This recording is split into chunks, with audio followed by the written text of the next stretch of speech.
हरे कृष्णा, राधे राधे। आप सभी का एक बार फिर से स्वागत है हमारे YouTube चैनल केशु शॉर्ट्स में।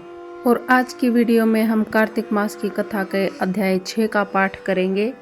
तो वीडियो शुरू करने से पहले आप सभी से प्रार्थना है कि वीडियो को लाइक और शेयर जरूर करें और कथा को पूरा सुने, बीच में अधूरा न छोड़े। तो चलिए शुरू करते हैं अध्याय 6। नारद जी बोले, जब 2 घड़ी रात बाकी रहे तब तुलसी की मृतिका, वस्त्र और कलश लेकर जलाशय पर जाएं। कार्तिक में जहाँ कहीं भी प्रत्येक जलाशय के जल में स्नान करना चाहिए। गर्म जल की अपेक्षा ठंडे जल में स्नान करने से 10 गुना पुण्य प्राप्त होता है। उससे 100 गुना पुण्य बाहरी कुएं के जल में स्नान करने से होता है। उससे अधिक पुण्य बावड़ी में और उससे भी अधिक पुण्य पोखर में स्नान करने से होता है। उससे 10 गुना झरनों में और उससे भी अधिक पुण्य कार्तिक में नदी स्नान करने से होता है। उससे भी 10 गुना पुण्य वहाँ होता है जहाँ 2 नदियों का संगम हो। यदि कहीं 3 नदियों का संगम हो तब तो पुण्य की कोई सीमा ही नहीं। स्नान से पहले भगवान का ध्यान करके स्नानार्थ संकल्प करना चाहिए। फिर तीर्थ में उपस्थित देवताओं को कर्म से अर्घ्य, आमचनीय आदि देना चाहिए। अर्घ्य मंत्र इस प्रकार है। हे कमलनाथ, आपको नमस्कार है। हे जलशाई भगवान, आपको प्रणाम है। हे ऋषिकेश, आपको नमस्कार है। मेरे दिए अर्घ्य को आप ग्रहण करें। वैकुंठ, प्रयाग तथा बद्रिकाश्रम में जहाँ कहीं भगवान विष्णु गए वहाँ उन्होंने 3 प्रकार से अपना पांव रखा था। वहाँ पर ऋषि, वेद, यज्ञों सहित सभी देवता मेरी रक्षा करते रहें। हे जनार्दन, हे दामोदर, हे देवेश, आपको प्रसन्न करने हेतु मैं कार्तिक मास में विधि विधान से ब्रह्म मुहूर्त में स्नान कर रहा हूँ। आपकी कृपा से मेरे सभी पापों का नाश हो। हे प्रभो, कार्तिक मास में मैं व्रत तथा विधि पूर्वक स्नान करने वाला मैं अर्घ्य देता हूँ। आप राधिका सहित ग्रहण करें। हे कृष्ण, हे बलशाली, राक्षसों का संहार करने वाले भगवान, हे पापों का नाश करने वाले, कार्तिक मास में प्रतिदिन मेरे दिए हुए इस अर्घ्य द्वारा कार्तिक स्नान का व्रत करने वाला फल मुझे प्राप्त हो।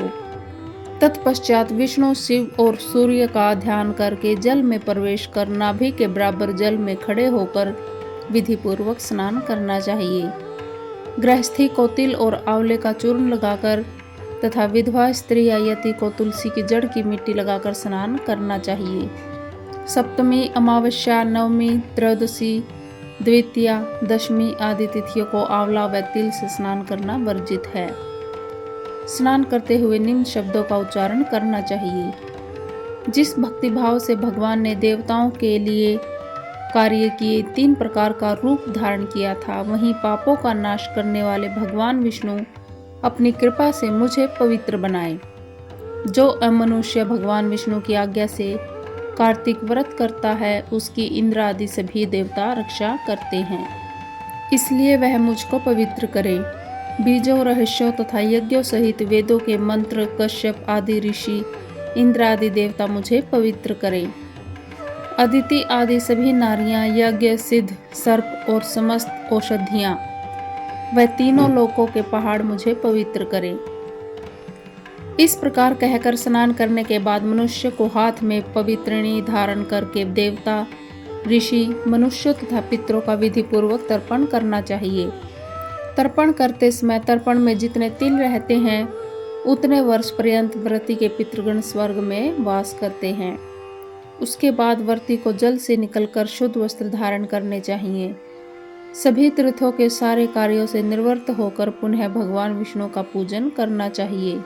सभी तीर्थों के सारे देवताओं का स्मरण करके भक्तिपूर्वक सावधान होकर चंदन, फूल और फलों के साथ भगवान को फिर से अर्घ्य देना चाहिए। अर्घ्य के मंत्र इस प्रकार हैं।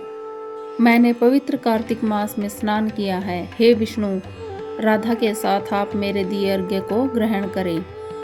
तत्पश्चात चंदन, फूल और तांबूल आदि से वेद पाठी ब्राह्मणों का श्रद्धापूर्वक पूजन करें और बारंबार नमस्कार करें। ब्राह्मणों के दाएं पांव में तीर्थों का वास होता है, मुख में वेद और समस्त अंगों में देवताओं का वास होता है। अपने कल्याण की इच्छा रखने वाले मनुष्य को न तो इनका अपमान करना चाहिए, न ही इनका विरोध करना चाहिए।